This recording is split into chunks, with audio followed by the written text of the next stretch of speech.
Hello বন্ধুরা, তোমরা সবাইকে জানাই পিন এডুকেশনে স্বাগতম। তো এখন আমরা ভারতের বিভিন্ন মনীষীদের আমরা কি নামে ডাকি সেটা নিয়ে এখন আমরা আলোচনা করছি। তো আজকে হচ্ছে তার ষষ্ঠতম ক্লাস। তো বেশি না দেরি করে শুরু করা যাক। ফার্স্টে কি আছে? মহাত্মা ফুলে। মহাত্মা ফুলে নামে পরিচিত হচ্ছে জ্যোতিরাও ফুলে।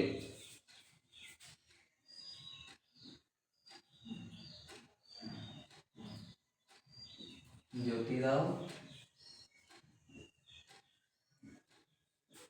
ফুলে।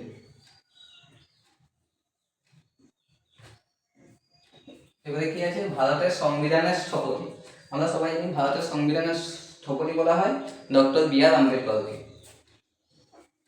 Doctor B R. আম্বেদকর।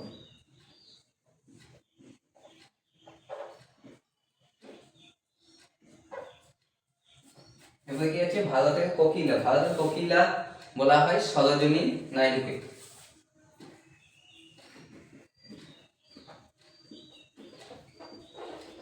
সরোজিনী নাইডু। বিপ্লবের অগ্নিশিখা। বিপ্লবের অগ্নিশিখা বলা হয় প্রীতিলতা ওয়াদ্দেদারকে।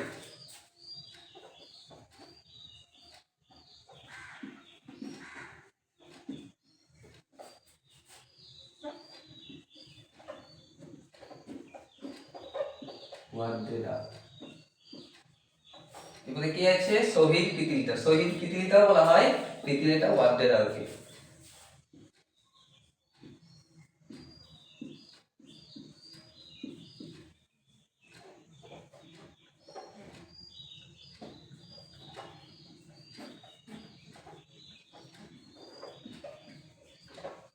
এবারে কি আছে? নারী জাগরণের অগ্রদূত। নারী জাগরণের অগ্রদূত বলা হয় বেগম রোকেয়াকে।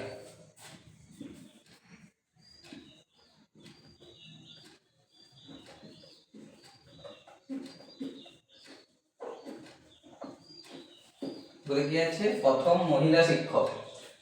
আধুনিক ভারতের প্রথম মহিলা শিক্ষক, এখানে আধুনিক ভারত অবশ্যই, আধুনিক ভারতের প্রথম মহিলা শিক্ষক হচ্ছে সাবিত্রীবাই ফুলে।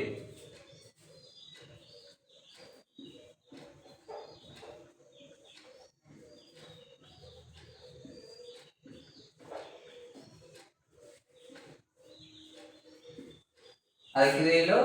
অরণ্যের অধিকারের জননী। অরণ্যের অধিকারের জননী কাকে বলা হয় সেটার উত্তর তোমরা আমাকে কমেন্ট করে জানাবে। এবং যদি ভিডিওটি ভালো লেগে থাকে ভিডিওটিকে লাইক করে দাও এবং চ্যানেলটিকে সাবস্ক্রাইব করে দাও।